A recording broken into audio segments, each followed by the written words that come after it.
tulis bawa sendiri, nggak boleh ganti-ganti. Arahan dari Kepala BKN kemarin hari Selasa undang oleh Kepala BKN Regional 7 Bapak Agus bahwa pelaksanaan SKB itu dilaksanakan di Palembang. Pasti itu ya? Insya Allah. Alasannya apa gak? Hah? Alasan kita? Ya alasan kita lebih ini alasan kita yang minta di situ.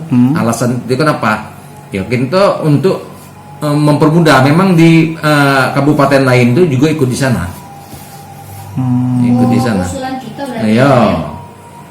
Dia kedua kemungkinan kemarin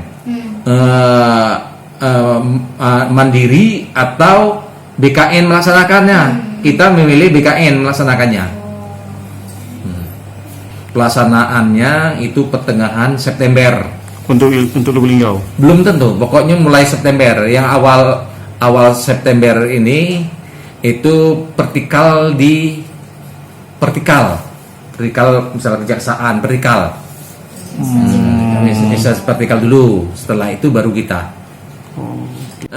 Dari tanggal 1 sampai tanggal 8 kan ada pengumumannya kan? 1 sampai 7 Harus mendaftar tanggal 7. Ya, tanggal 7 harus mendaftarkan diri. Sejauh ini sudah daftar belum, Bang? Rasanya sudah. 316 itu. Ya. Enggak. Mereka ini kan ada bisa melaksanakan misal dia di Kota Medan. Bisa ngambil di sana. Melaksanakan SKB di tempat Yang nggak mau di Palembang. ya nggak mau di Palembang misal bisa. Kanrek masing-masing Iya. yang Bisa. melanggarkan SKB. Iya. Terus soal isolasi mandiri yang disarankan itu gimana? Jangan lupa subscribe, share, komen, dan like ya.